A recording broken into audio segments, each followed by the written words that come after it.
During his visit to Kakumba Chapel at Kyambogo University, the Archbishop of the Church of Uganda, the Most Rev. Dr. Kaziimba Mugalu, was accompanied by his chaplain, Reverend Father Johnson Kansime, the Secretary of the Diocese of Kampala, Reverend Father Henry Majwala, and several other religious leaders.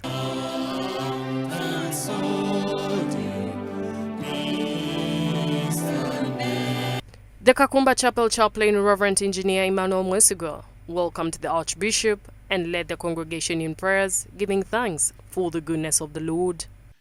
You are all welcome to this service, and we'll be shortly receiving what we have long awaited for, and that is our Archbishop's ministry among us.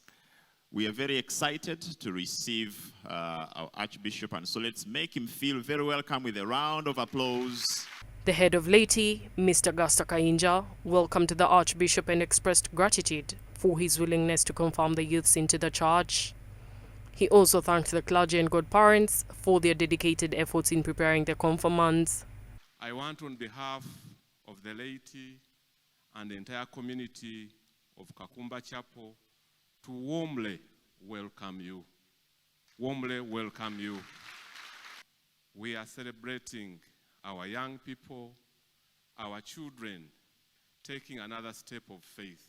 He briefed the Archbishop on the other churches affiliated with Kakumba Chapel and introduced him to the multi-billion shilling building currently under construction. We have about 4 churches in this chapel. We have the Teens Church, basically for the young people.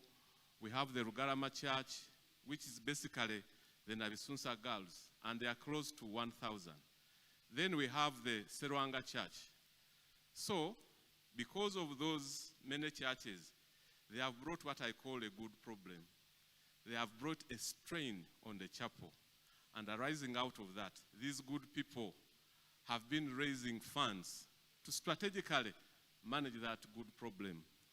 We have put up that complex. For the last 10 years, we've committed almost 1 billion Uganda shilling. And I want to thank these people very much. The Most Rev. Dr. Samuel Kaziimba Mugalu hailed Kakumba Chapel congregation for their hard work and congratulated the graduating students from the university for trusting in the Lord. Join the head of laity. Thank you very much for welcoming us so warmly. To God be the glory. The chaplain of this place, thank you very much, and the team you are working with, the band. To congratulate those who are soon graduating. Thank you for being a blessing to us here.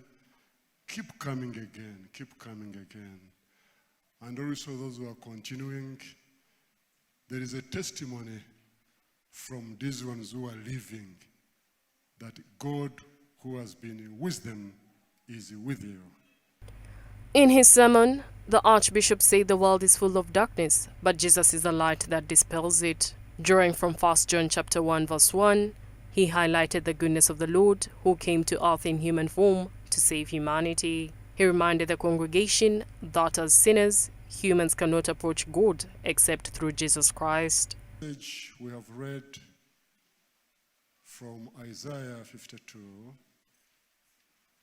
It talks about the challenges which the Jews had when they were in Babylon, and others were outside. They are not in their comfort zone. It talks about the deliverance, what God was going to do for them. This was captured in 708 BC, talking about those challenges the Jews were facing as captives. But now there is a hope for deliverance. There is a hope for redemption. There is a hope for being set free. And from Mark chapter 1, it talks about John, the one who is bringing a message of the one who is coming to bring hope in this dark world. I'm still looking forward to the message in our dancers here. They just gave us a taste of it by sitting down and prepared us already. But talking about the dark world which needs real light. And this light comes from the Savior. Archbishop Kaziimba spoke about humility, emphasizing that there is greater power in being humble, as taught by Jesus. He urged believers to cultivate love and forgiveness while reflecting on the goodness of the Lord. He also added that during the current campaign period, everyone should promote love, harmony, and mutual respect. Should be, at this time of campaigns and elections, promote the spirit of love, the spirit of respect for one another, the spirit of reconciliation, even though we may not belong to the same party, but we are God's children. We may not belong to the same tribe, but we are God's children. By the way, there is no superior tribe. Every tribe is important before God. If you think your tribe is superior, you got it wrong. God's tribe is the most important one in Christ. He warned against tribalism, stating that it is wrong for someone to work only with people of their own tribe or race. He emphasized that leaders should welcome competition as it encourages excellence, explaining that this is why the role of opposition leader exists in Parliament. Amen. That's why when we are preaching, you don't want to see anybody standing or walking. Pray the Lord. We have different tribes, but we are God's children. Let us love one another. We have conflicts, but this is the time for reconciliation. We need each other. You may belong to a different political party.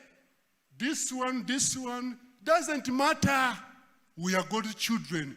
We should be able to listen to one another and respect one another. At the end of the day, you go and vote.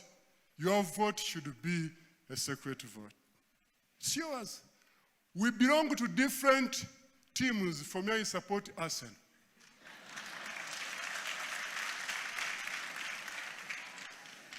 But I don't have any problem with those who are supporting Liverpool. I don't have a problem. Others are supporting Man U. I don't have a problem. Others are supporting Chelsea. I don't have Manchester City. I don't have a problem. I support my Arsenal. Otherwise, if it was only one team, Arsenal, how would they know that the elephant is always up?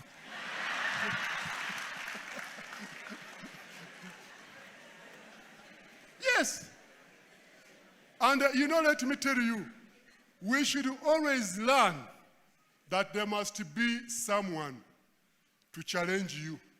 That's why, even in the governments, there is what we call leaders of opposition. He then confirmed youths into the flock of Christ, blessed them, and later met with married couples to share a message of encouragement and hope. Go with God, because God He has already gone ahead of you. Go with God because God is following you. Go with God because God is surrounding you. Go with